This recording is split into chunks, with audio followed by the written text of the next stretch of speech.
irmãos da Igreja Evangélica Batista Moriá. Estou aqui para convidá-los para participarmos de mais um culto. Este é um momento único, um momento onde nos reunimos para adorar ao Senhor. Salmos 9, de 1 a 2, diz assim: Ó Senhor Deus, eu te louvarei com todo o coração e contarei todas as coisas maravilhosas que tens feito. Por causa de ti, eu me alegrarei e ficarei feliz.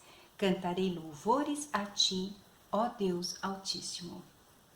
Irmãos, vamos participar deste culto com alegria e com reverência. Vamos participar das orações, vamos cantar louvores a Deus e agradecer por todos os livramentos que Ele tem nos dado. Vamos ouvir a palavra do Senhor. Então, com calma, abra seu coração, deixe que a palavra do Senhor transforme sua vida. Então, tenhamos todos, irmãos, um bom culto.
Olá, irmãos da Igreja Evangélica Batista Moriá.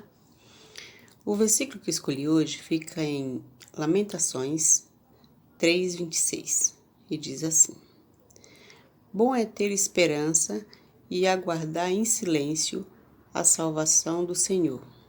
Vamos orar? Senhor, nosso Deus e Pai, graças te damos pelo Senhor cuidar de nós, Senhor. O Senhor está conosco, não desistir de nós, Pai. Senhor, não deixa que nós percamos a fé, a esperança em Ti, Pai. Continue conosco, nos protegendo, nos livrando, Senhor. Te pedimos, Senhor, pelo pessoal da Igreja Evangélica Batista Moriá, pela nossa família, nossos amigos e nossos irmãos, Senhor.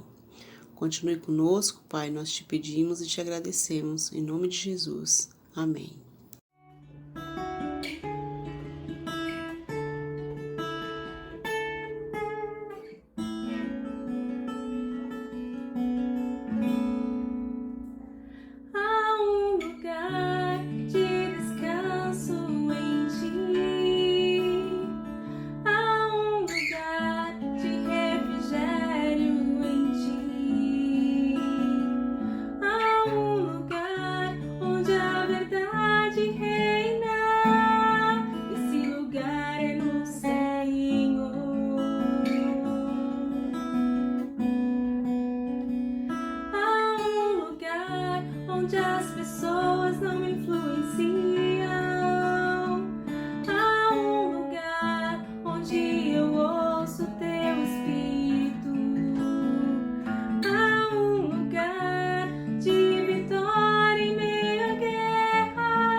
Boa noite, queridos irmãos e amigos da Igreja Evangélica Batista Moriá.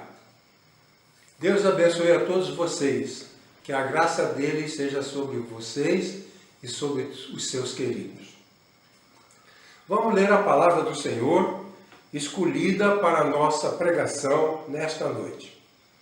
A palavra diz assim: por causa disso, muitos dos seus discípulos voltaram para trás e não andavam mais com ele.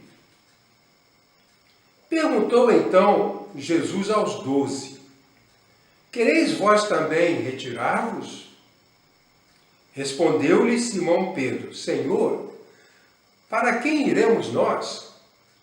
Tu tens as palavras da vida eterna, e nós já temos crido e bem sabemos que tu és o Santo de Deus. Evangelho de João, capítulo 6, versículos de 66 a 69. O nosso tema, com base nesta passagem, é o seguinte: condições para a permanência na fé cristã. Condições para a permanência na fé cristã. A ideia central é que o texto lido aponta condições para que um crente permaneça na fé cristã por toda a sua vida. Na igreja do meu primeiro pastorado, a Igreja Batista da Chatuba, havia um irmão chamado José Duarte Pereira Neto.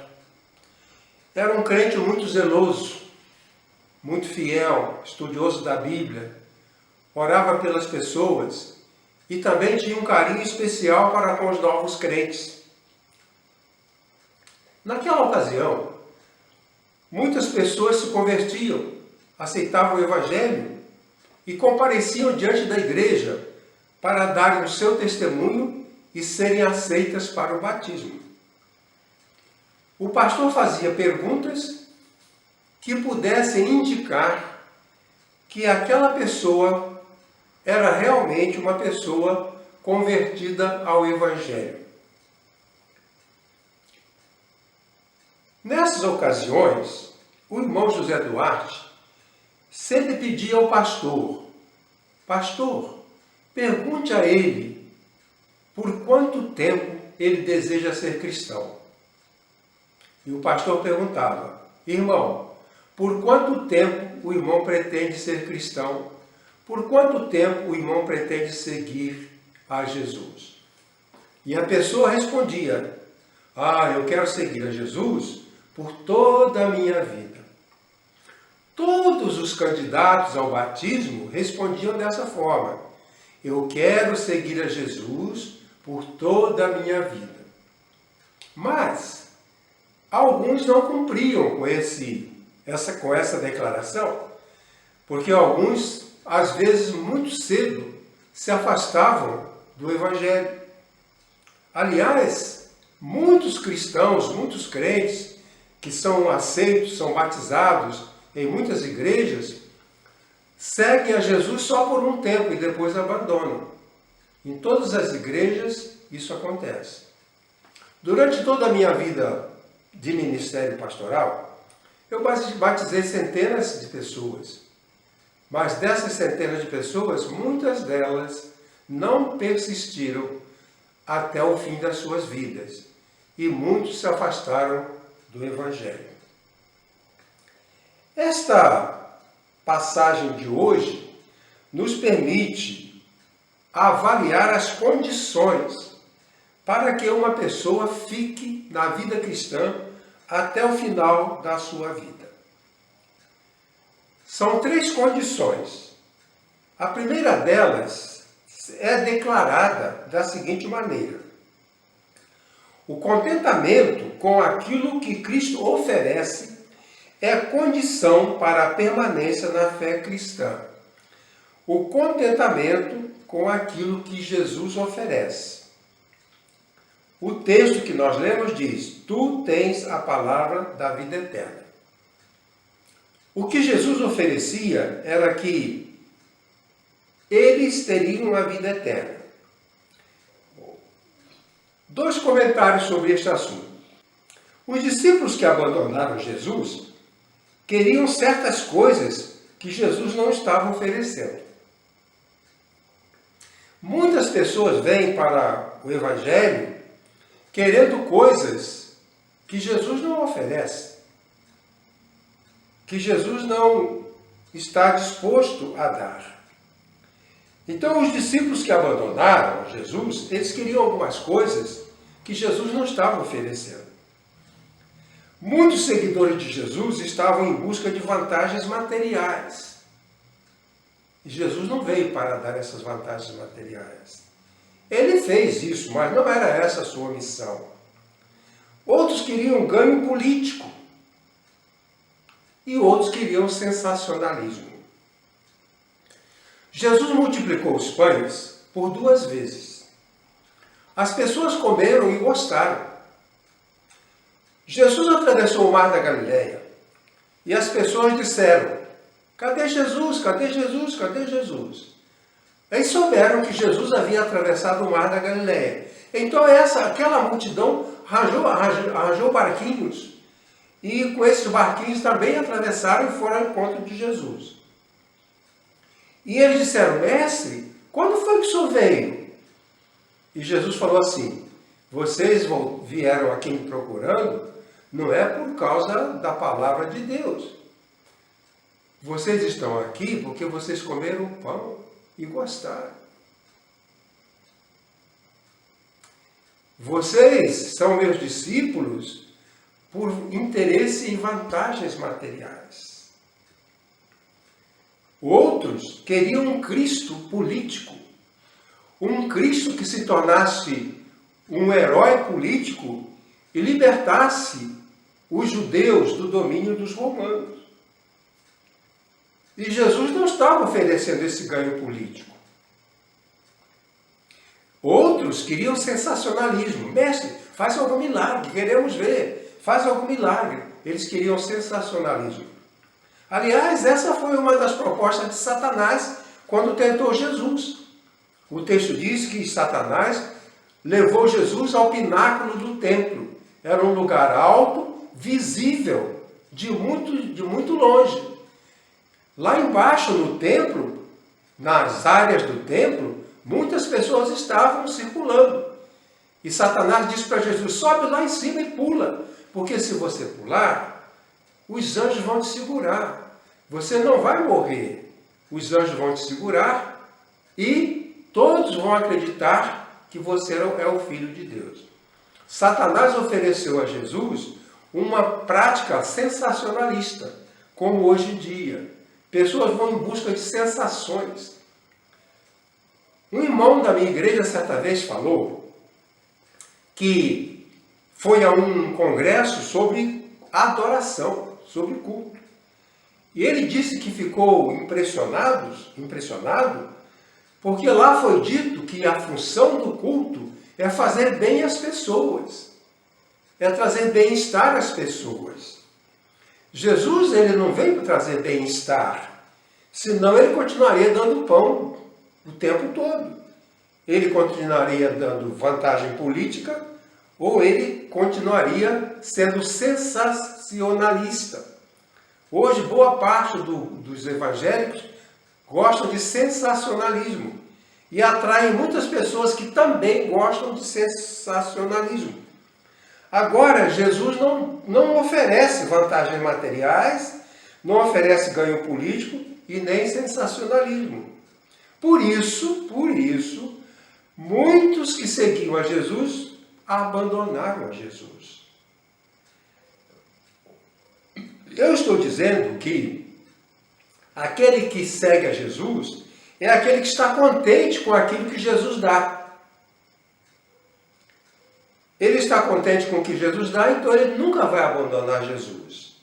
Uma esposa que está contente com o que o marido faz, nunca vai pedir divórcio, porque ela está contente. Para que pedir divórcio se ela está contente? Os discípulos 12 não abandonaram a Jesus porque eles estavam contentes com o que Jesus podia oferecer. E quando Jesus perguntou, será que vocês também vão querer me abandonar? E o apóstolo Pedro respondeu pelos 12 e disse, não, mestre, não. O que a gente quer você está dando, que é a palavra da vida eterna. Pois bem, os discípulos que abandonaram Jesus queriam coisas que Jesus não podia oferecer, ou ele não queria oferecer, não era parte do seu propósito de ação no mundo. Mas ele tinha algo para oferecer e os discípulos estavam contentes. Mestre, nós estamos contentes com o que você está dando para a gente. Você está dando a palavra da vida. E é isso que nós queremos. O outro comentário diz que os 12 que permaneceram com Jesus contentaram-se.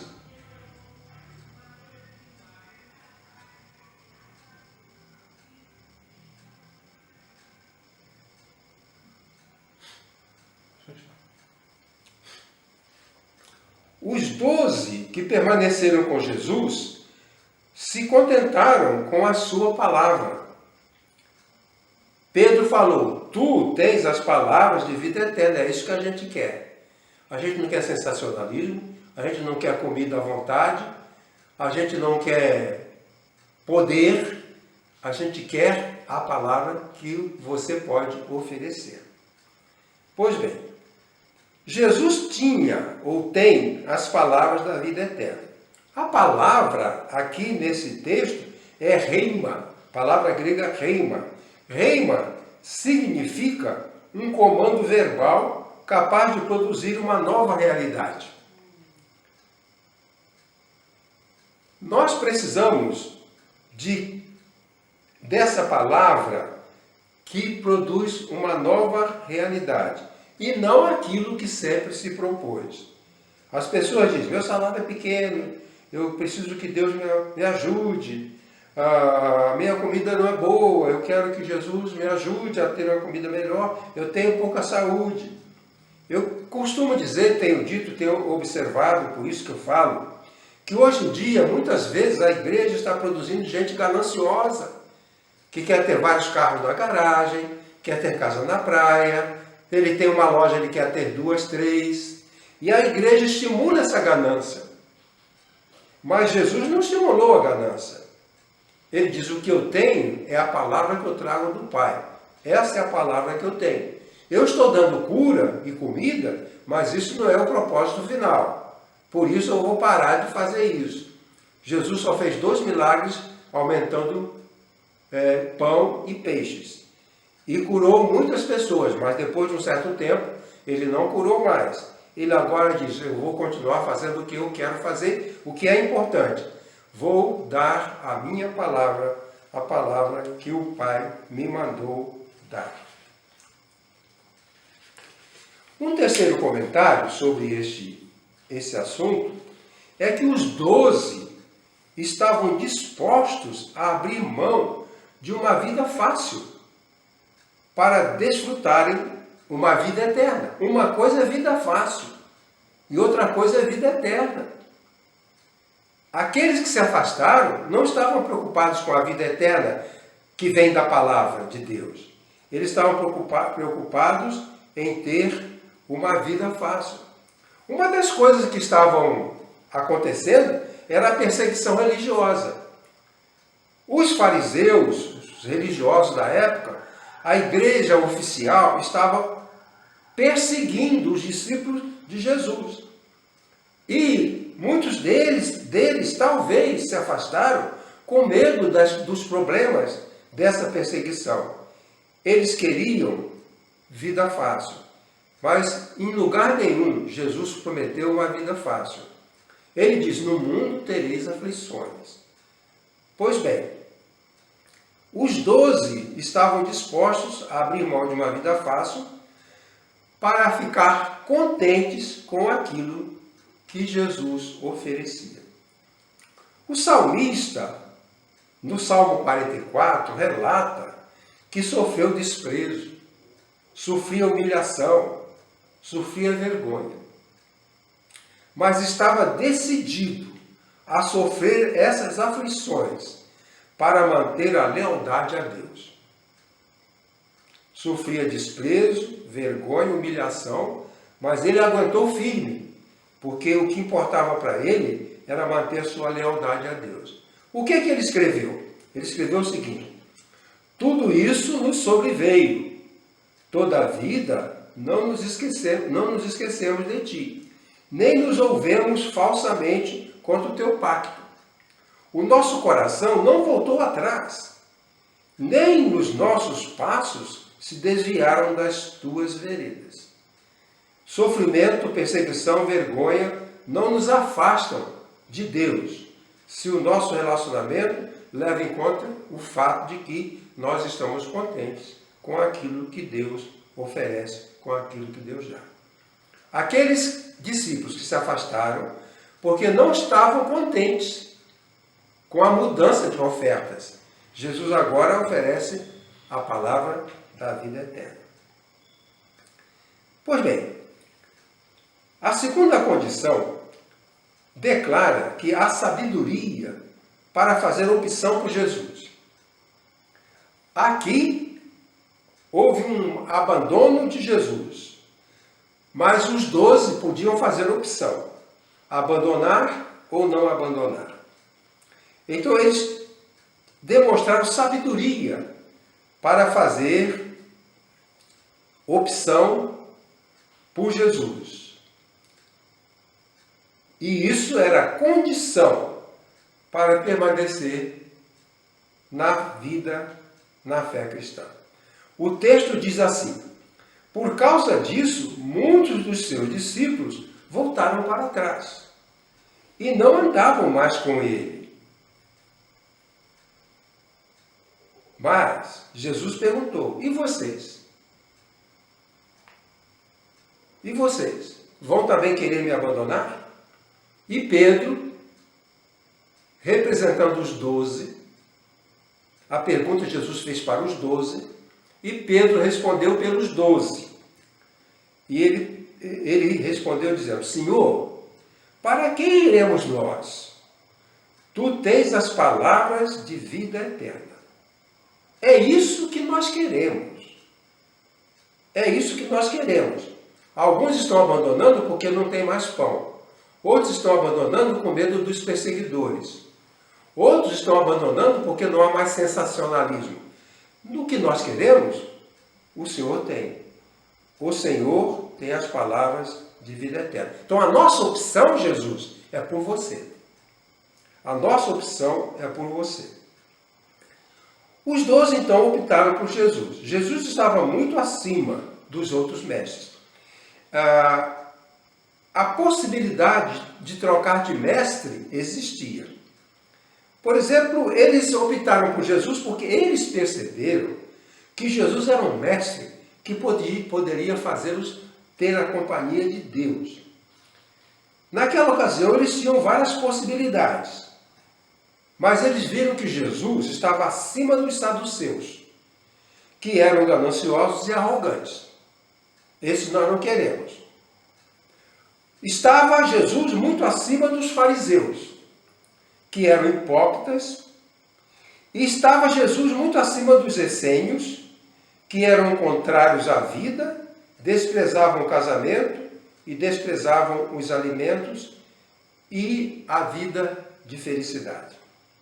E também Jesus estava acima dos zelotes, que estimulavam a rebelião. Parece algumas pessoas que nós conhecemos hoje em dia, né?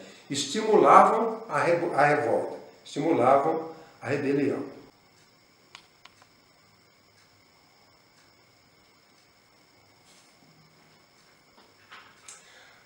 Havia mestres saduceus, fariseus, zelotes, essênios, mas os 12 optaram por Jesus. Então a permanência na vida cristã depende dessa opção. Há muitos mestres, muitos caminhos, mas Jesus era superior. Então os discípulos optaram por Jesus. O outro comentário é que aqueles 12 baseavam a sua opção por Jesus nas necessidades mais profundas das suas almas. Nós temos muitas e muitas necessidades. Precisamos de um bom salário, precisamos de um bom emprego, precisamos de uma boa família, precisamos de boa saúde, precisamos de bons amigos. São muitas necessidades. Para os 12, a necessidade primordial era da palavra de Deus que dá a vida eterna. Jesus tinha as palavras da vida eterna. Eu posso não ter saúde, mas eu tenho a palavra de Cristo. Deus pode não me dar um bom salário, mas eu tenho a palavra dele.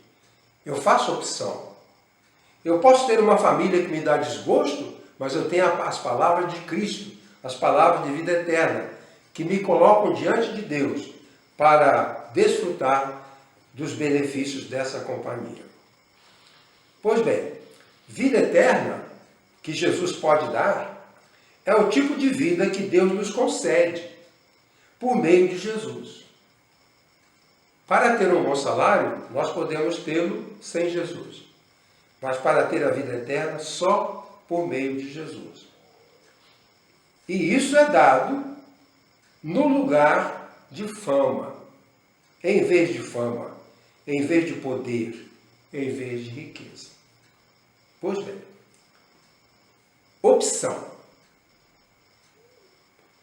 Quando eu era adolescente, eu precisava declarar a minha opção. Eu cresci na igreja e eu podia dizer que eu era crente e tinha vida cristã. Mas eu precisava fazer uma opção pública. E um dia eu fui à igreja e diante dos crentes eu fiz a minha opção. É a melhor de todas as opções. Tudo que surgiu de bom na minha vida dependeu dessa opção. Tudo que foi positivo na minha vida dependeu dessa opção. Aliás, a qualidade da vida de uma pessoa depende das suas opções. Seguir os fariseus é uma opção.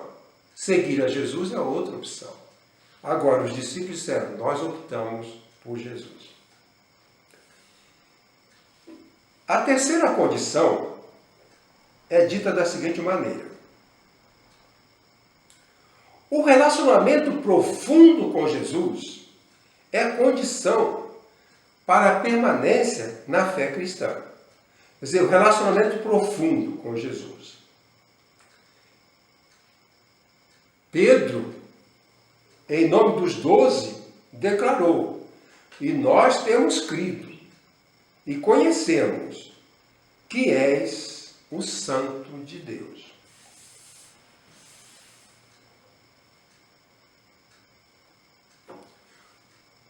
Como é que era o relacionamento do discípulo com o seu mestre? O relacionamento costumeiro do discípulo com o seu mestre significava andar com o mestre. Significava servir o mestre. Significava aprender com o mestre e propagar os ensinos do mestre. Todos os mestres e todos os discípulos tinham essa dinâmica. O discípulo andava com o mestre, servia o mestre, aprendia com o mestre e propagava os ensinos do mestre. Jesus propõe algo mais. Aí que está a questão. Os discípulos, os 12, estavam andando com Jesus, servindo a Jesus, aprendendo com Jesus, propagando os ensinos de Jesus. Mas Jesus falou, isso é pouco. Algo além. Então Jesus propõe um relacionamento mais profundo. Ele diz, ele já havia dito, eu sou o pão da vida. Ele é o pão da vida. Eu sou o pão da vida. O que significa o alimento? Jesus aqui faz uma metáfora e se coloca não como um mestre comum, mas aquele que é o alimento. Nenhum mestre era o pão da vida. Jesus é o pão da vida. Nenhum daqueles mestres poderiam declarar que aquele que estava nele tinha vida eterna. Jesus podia declarar. Mas qual é o significado do alimento? Vamos imaginar o seguinte. O apóstolo Paulo tinha uma expressão muito importante. Cristo em vós. Jesus falou que a vida eterna era Cristo estar neles. A vida eterna é Cristo em nós. Aí ele faz a metáfora do pão. Vamos imaginar um padeiro que faz o pão. O pão não faz parte da vida do padeiro, porque ele fabricou o pão. Vamos imaginar um vendedor que vende pão. Ele está lidando com o pão, está convivendo com o pão, mas o pão não está nele. Então, uma coisa era conviver com Jesus. Os discípulos conviviam com Jesus. Aí Jesus falou, isso é pouco, eu sou o pão da vida. Quando uma pessoa come o pão passa a fazer parte dele. Quando você se alimenta, você vai ingerir proteínas e essas proteínas vão ser transformadas em proteína sua. Quando você come o pão, você ingere proteína do pão, a proteína do pão vai ser modificada e ela vai passar a ser proteína sua. Ela vai ter a sua característica. Então, quando nós aceitamos Jesus de verdade, ele passa a ser o alimento para nós. Ele passa a ser aquele que nos alimenta, que nos sustenta, que nos dá a vida eterna. Então Jesus está propondo um relacionamento muito mais profundo. Como o apóstolo Paulo diz, Cristo em vós, Jesus está dizendo, eu em vós, como se fosse o pão. 2 comentários. O relacionamento profundo com Jesus significa plena convicção mental sobre a veracidade da sua pessoa e da sua palavra. Uma confirmação plena, um relacionamento, uma convicção total sobre o fato de que a palavra de Jesus é verdadeira, a sua palavra é a palavra que está em nós. A palavra cremos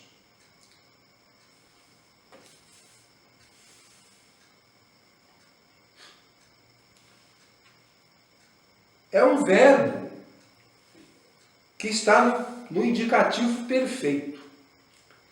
O tempo perfeito descreve uma realidade totalmente completa. Totalmente completa. Essa crença plena, crença indiscutível. Nós cremos, quer dizer, cremos profundamente. O verbo está no perfeito. Quando Jesus morreu na cruz, no final, no momento da sua morte, ele disse uma palavra, era um verbo que estava no perfeito. Está consumado. Era o verbo do perfeito, quer dizer, não havia mais nada para fazer. Tudo que da obra dele aqui na terra estava feito. Por isso ele usou o verbo do perfeito. Está consumado. O outro comentário é que o relacionamento profundo com Jesus significa confirmação por experiência da veracidade do que se crê a respeito dele. Quer dizer, a crença é uma convicção da mente sobre uma verdade. Mas Pedro não diz apenas que nós cremos. Ele diz, nós cremos e também conhecemos. Crer é uma coisa, conhecer é outra coisa. Conhecemos também está no indicativo do perfeito, ou no perfeito do indicativo. E significa uma realidade plena. Nós cremos plenamente. Para que isso fique compreendido, vamos dar um exemplo. Imagine que um motorista de um caminhão com 30 toneladas está rodando por uma estrada no interior de algum estado brasileiro. A certa altura, ele dirigindo aquele imenso caminhão, vê uma ponte. Ele vê uma ponte. Ele vai lá, ele para o caminhão, ele vai lá e olha a ponte, examina a ponte. Aí ele acredita que aquela ponte é confiável. Ele acredita que ele pode passar com o seu caminhão por aquela ponte. Isso é fé. Mas não é tudo. Ele, acreditando que a ponte é segura, volta para o seu caminhão e atravessa aquela ponte. Agora ele conhece por experiência. Antes ele acreditou, agora ele passou pela ponte e ele conhece por experiência aquilo em que ele acreditava. Então não é suficiente crer que a ponte é confiável. É preciso experimentar passando por ela. É isso que Pedro está falando. Nós cremos e conhecemos. Jesus falou, nós acreditamos. Mas agora nós estamos vivendo o que ele falou. Por isso ele diz, nós cremos e conhecemos. O quê? Que tu és o Santo de Deus. Santo de Deus era uma expressão que indicava o Messias. Todos queriam o Messias, o Cristo que traria a libertação. Eles disseram, nós acreditamos que tu és, acreditamos e conhecemos. Nós acreditamos e experimentamos que tu és o Santo de Deus. Ou seja, nós não precisamos procurar mais ninguém. Nós vamos ficar com você, porque nós já experimentamos isso, já cremos e já experimentamos. Então, nesta parte, eu estou falando que Jesus espera de nós uma convivência tão profunda como aquela convivência que nós temos com o pão que comemos. O pão faz fazer parte de nós. E isto é que é ser cristão. Cristo em vós, Cristo em nós. Vamos concluir. Um antigo hino do cantor cristão tem uma estrofe que é praticamente um lamento. Aliás, sempre que alguém abandona o Evangelho, a gente lamenta. A gente lamenta. Fulano abandonou o cristianismo, abandonou o Evangelho, abandonou a igreja. É lamentável. É lamentável. E o hino dizia, tantos que corriam bem, já não mais contigo vão. É uma oração. Tantos que corriam bem, já não mais contigo vão. Outros seguem, mas também frios, sem amor estão. Muitos bons cristãos abandonam o Evangelho, passando a ter uma vida espiritual frágil e mesquinha. Para que isso não aconteça com a gente, precisamos nos manter contentes com aquilo que Cristo nos oferece. Não vou abandonar, porque o que eu quero, Ele me dá. Ele tem para mim. Eu quero vida eterna e Ele tem. Ele não nos oferece tudo aquilo que nós desejamos. Mas estamos contentes com aquilo que Ele oferece. Precisamos sempre renovar a opção pelo nosso Mestre e aprofundar o nosso relacionamento com Ele, mantendo uma robusta fé e um conhecimento experimental de Jesus e de Sua palavra. Para isso, que o Senhor Deus nos ajude. Amém.